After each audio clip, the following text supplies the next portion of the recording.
Hi hello welcome அவர் twins mother fashion channel. இன்றைக்கி நம்ம போன கிளாஸோட பாதி தான் பார்க்க போகிறோம். போன கிளாஸில் வந்து கொடி டிசைனை வந்து ஸ்விவிங் த்ரெட்டில் வந்து ப்ராக்டிஸ் பண்ணோம். இந்த கிளாஸில் வந்து சில்க் த்ரெட்டில் கொடி டிசைனில் ப்ராக்டிஸ் பண்ண போகிறோம். கண்டினியூஸாக லீஃப் கொடி டிசைனை வந்து ஃபில் பண்ணி எண்ணாட் போடுறது எப்படின்னு பார்க்க போகிறோம். நான் இப்போ வந்து 2 கலரில் வந்து சில்க் த்ரெட் எடுத்திருக்கேன். ஒன்று வந்து ஒயிட்டு, ஒன்று வந்து கோல்டன் கலரில் எடுத்திருக்கேன். ஆனால் ப்ளவுஸ்லேயோ இல்லாட்டி ப்ளவுஸில் இந்த மாதிரி போடும்போது வந்து ஒரே கலரில் தான் எடுக்கணும். ஒரே கலரில் தான் நம்ம போடுவோம். மோஸ்ட்லி ஒரே மாதிரி தான் போடணும். நான் வந்து பாபினில் வந்து சுற்றி போட்டிருக்கேன். இல்லாட்டி நீங்கள் இந்த மாதிரி 2 த்ரெட்டாக கூட வாங்கிக்கலாம். ஆனால் நான் ஒரு சுற்றி இந்த மாதிரி பாபினில் சுற்றி அதுக்கப்புறம் 2 நூலை சுற்றி ஒரே கலரில் அப்படி தான் நான் போடுவேன். ஆனால் இப்போ நான் போடுறது வந்து உங்களுக்கு கொஞ்சம் தெரியட்டுமேன்னு 2 கலரில் எடுத்து போடுறேன்.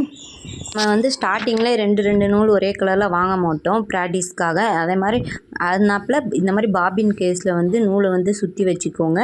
சுற்றி இந்த மாதிரி யூஸ் பண்ணுங்கள். அதுக்கப்புறம் நம்ம நல்லா ப்ராக்டிஸ் பண்ணதுக்கப்புறம் ப்ளவுஸ்லலாம் போடும்போது இப்போ வேணால் நீங்கள் 2 நூலாக வாங்கி அதுக்கப்புறம் அப்படி யூஸ் பண்ணிக்கோங்க. இது வந்து கொஞ்சம் வந்து நம்மளுக்கு வந்து கொஞ்சம் இன்வெஸ்ட்மெண்ட் வந்து கொஞ்சம் கம்மியாகவும் ப்ராக்டிஸ் பண்ணும்போதே போட வேண்டாங்கிறதுக்காக தான் சொல்கிறது. இல்லாட்டி நீங்கள் 2 த்ரெட் வாங்கினாலும் வாங்கி போடலாம். அதில் உள்ள கான்செப்டே தான் நம்ம வந்து ஃபில் பண்ணுறது வந்து இப்போ அடுத்த கொடிக்கு போகிறதுக்கு முன்னாடியே இடையிலேயே ஒரு ஸ்டிச் போட்டு போட்டால் தான் நல்லா நீட்டாக இருக்கும். இல்லாட்டி அதையும் தாண்டி ஒரு ஸ்டிச் போட்டு பாருங்கள், உங்களுக்கு நீட்டாக ஃபினிஷிங் வந்து கிடைக்காது.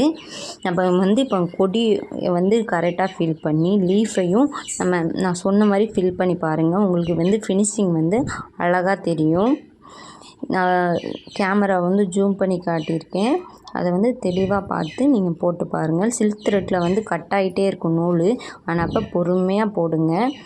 அவசரமே இல்லாமல் பொறுமையாக போட்டால் தான். அதுவும் நம்ம வந்து சில்க் த்ரெட்டை வந்து ஒத்த நூலில் போடக்கூடாது, டபுள் நூலில் தான் போடணும். அப்போனா தான் நல்லாயிருக்கும், நீட்டாக இருக்கும். ஏன்னா சில்க் த்ரெட்டு வந்து நீங்கள் போட்டு பாருங்கள், ஒரு த்ரெட்டை வச்சு போட்டு பார்த்தீங்கன்னா உங்களுக்கு நீட்டாகவே இருக்காது. அதே டைமில் இந்த மாதிரி டபுள் நூலை வச்சு போட்டிங்கன்னா அந்த லைனும் நல்லா தின்னாகவும் தெரியும், நல்லா அழகாகவும் இருக்கும் பார்க்கறதுக்கு. சரி, நம்ம வீடியோஸை வந்து நல்லா பார்த்து போட்டு பாருங்கள். உங்களுக்கு வந்து தெளிவாக வந்துரும்னு நான் நினைக்கிறேன். போட்டுருவீங்கன்னு நினைக்கிறேன்.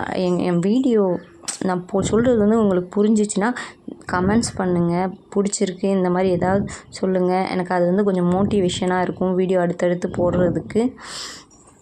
அவ்வளோதான். நான் போடுறத வந்து நீங்கள் வீடியோஸை வந்து பாருங்கள். பார்க்குற எல்லாத்துக்கும் ரொம்ப நன்றி. தேங்க்யூ.